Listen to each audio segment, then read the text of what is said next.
That's fine. I think so. I got 16. I only got that much.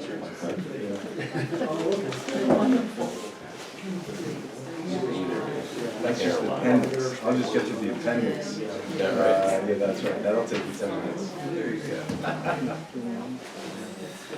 Hello, everyone. Welcome to the Upper Frederick Township Board of Supervisors monthly workshop meeting, February 2nd, 2023. Let's please stand and pledge to the flag. Pledge allegiance To the flag of the United States of America and to the republic for which it stands, one nation, under God, indivisible, with liberty and justice for all.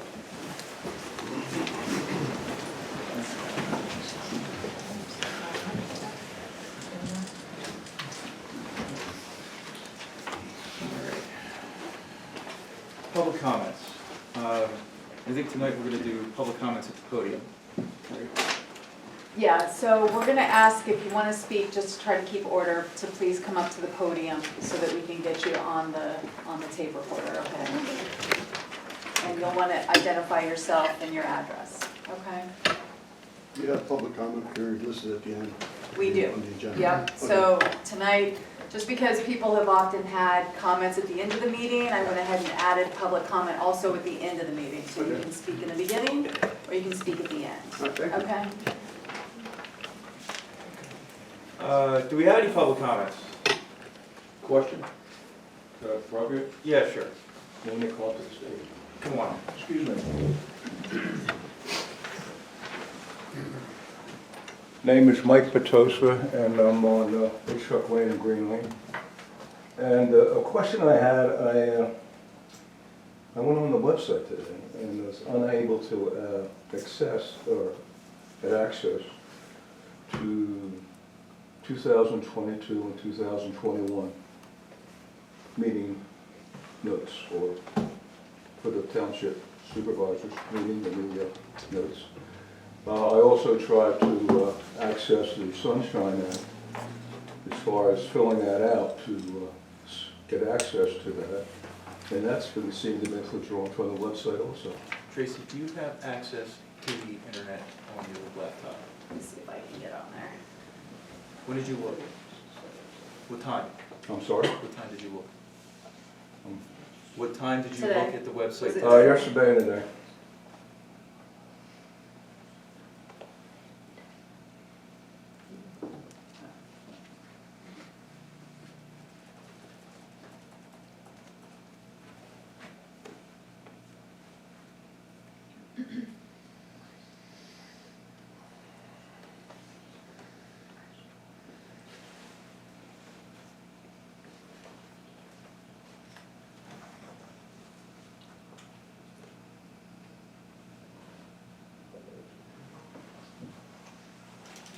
Were you looking for Board of Supervisors minutes? Correct, for 2022 and 21.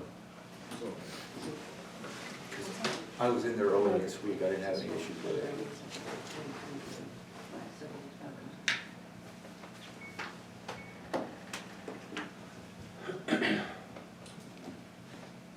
So they seem to be coming up for me. There's, if you want, I can show you. Yeah, sure. Here. No problem. Excuse me. So when you go to the Board of Supervisors, Correct.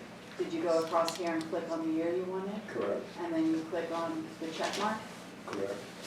and then they should pop up. My mistake, I'm sorry. That's okay. Something must be wrong. Yeah, maybe. Well, appreciate it. Okay, sure. And, you know, when you're in there, feel free to call us if, you know, if it's during business hours. We're Will happy do. to walk you through it. Okay. Any other public comments? For once? Twice. 3 times. Okay, comments are over. Old business. There is no old business. New business. Vacancy Board Chairman appointment. Tracy, you said you wanted to review this role? So yeah, I can just kind of talk about what this position is. So in the event, the Vacancy Board Chairman position only has a duty in the event that there's a vacancy on the supervisors and the two existing supervisors cannot agree on a replacement.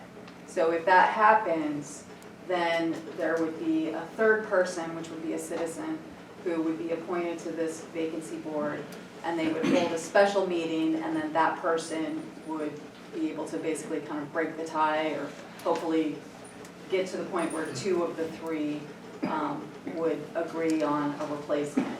So at this point, we're hoping tonight, we have three people who have expressed interest in the position. Those people include Dave Garlich, Bill Carafa, and Nicole King, and I think they're all here this evening. So with that, would you go?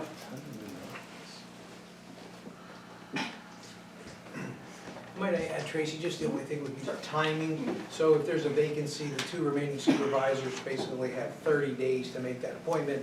If they fail to, then the vacancy board can convene, and the vacancy board has 15 days. The vacancy board consists of that one township resident who's the vacancy board chairman and the remaining supervisors.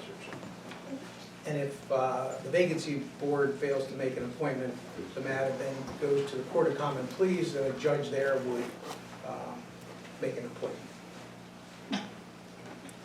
How were the vacancies advertised? We put them on the township webpage and on Facebook. Questions, comments? Is it only for the supervisor board, or would it include park and rec, zoning hearing board, all the boards? Just the one board, yeah.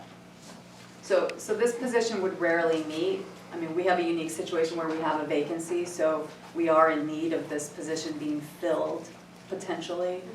So that's why they're trying to take care of that tonight, hopefully. Thank you. What do you want to do?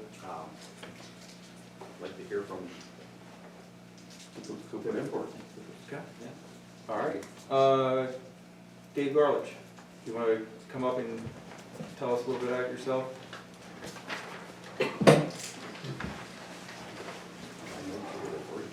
Excuse me.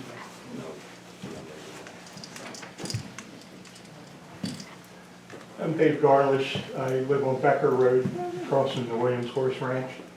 I've been a resident of the township for a little over 30 years now. My background is in healthcare. I've worked in healthcare for 43 years, a lot of it in critical care, and about 15 years of management experience in healthcare. Until I die, this is probably where I'm going to live, in this township. So, and my wife has basically been a lifelong resident of the township. I'm just interested in helping out. Okay. Anything else? That's it. Okay. Bill? I'm Bill Carafa. I'm the township constable. I've been your constable for over 10 years now. I've walked around, met many of the residents in the township. They've known me over the years. They've come to know me as impartial and upstanding as a resident and a citizen. I'm interested in the position on the vacancy board because I think I can do it in an unbiased and fair manner. I've had the support of the Republicans for the past 12 years until we had all fallen out by me not supporting Mr. Trey as your candidate. You see where that went. And I also had supported Democrats over the last couple of years who I've gotten to met and they've gotten to know me. So I think I would fit good into this position. Okay. Thank you. Cool.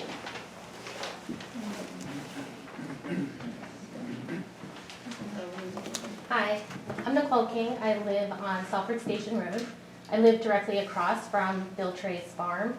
That's sort of the reason why I expressed interest in the position. When I read the article and I realized that it was my next door neighbor, it made me want to research and find out what was happening in my town and what was going on. So I did so. I want to be more involved, however, I work with a travel position, so being the supervisor or something wouldn't work with my schedule. But when I called and I spoke to the office today, they had expressed that, just like you said, it's not a huge time commitment, but it is a way for me to get involved in the town. My background is forensics, as well as just science in general. I have a master's and a bachelor's degree.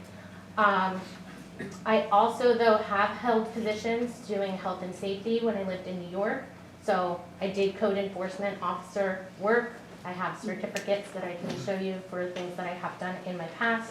I also was the secretary of my condo association, so I am familiar with, you know, how meetings are run and things of that nature. So that is why I'm expressing interest today, and I thank you for your consideration. Thank you, thank you.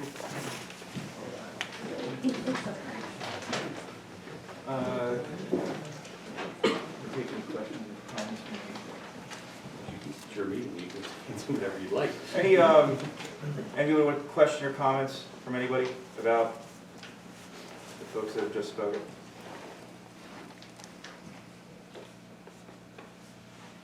Okay. All right.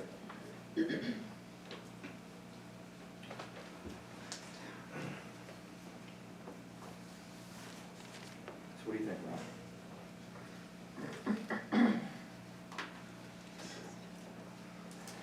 To be honest with you, I like the fresh blood. I like somebody new coming in, very impartial. Okay. That's my opinion. Okay.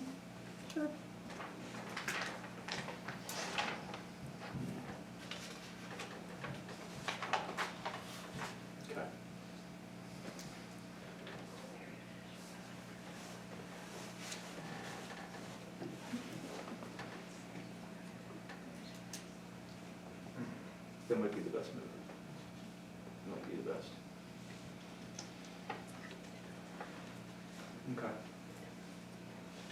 All right, what, Need to make a motion if you like it. motion?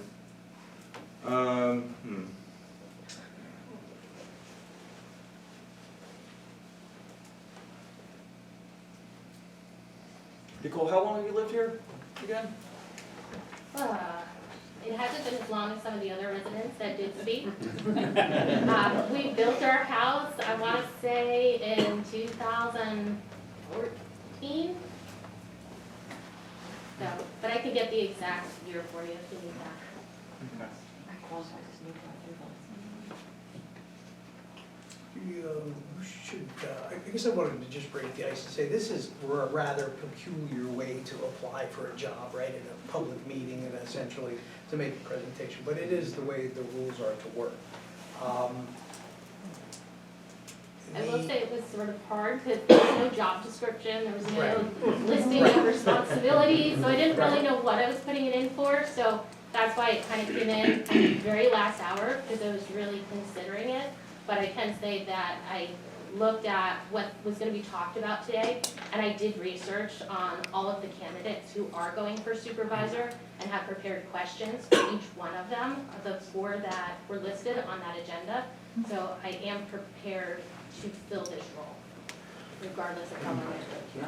The other thing that's peculiar is that their deliberation is in public, you know, for any other job interview, you would maybe go back and talk to a colleague, but again, the rules require that this be done in public, so it's albeit awkward and there'll be pauses, you know, from time to time, but in distinguishing the 2 positions, the board, I think, intends and hopes to fill the position tonight, whereas the supervisors that will be interviewed, I think afterwards they're gonna wanna ponder that maybe more, and so I don't think there's an expectation that that appointment will be made tonight. That'll be made at the February 9th board meeting, which is a week from tonight.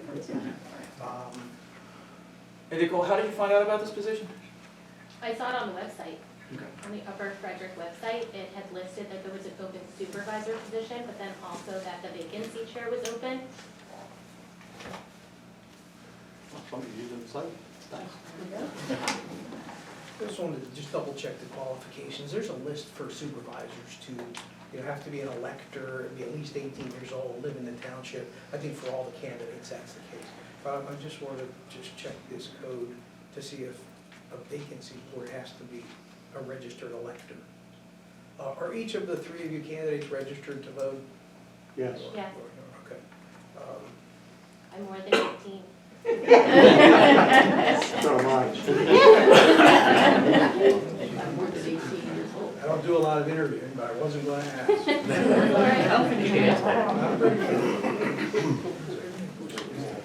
Any other comments, questions? You gonna say anything?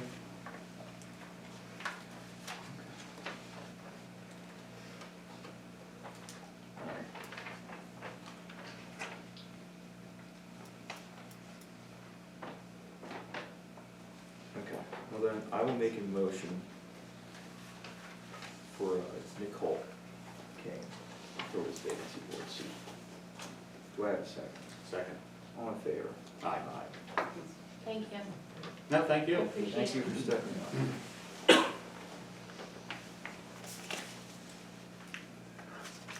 Okay. Your position may or may not ever have any need to convene. If on the 9th, these two gentlemen make the decision, I'm just sort of explaining this for everybody, right? So in the event on the 9th, if these two agree on a candidate to fill the role for Mr. Trey, then you all meet. But I think nevertheless, the township's gonna want you to sign an oath of office. Sure. If you did the research, you probably saw that. And we'll have that prepared for you at a later date. We'll fill it in with your name and so forth. Okay, Okay? thank You you. can come on February 9th if that's convenient for you, and if it's not.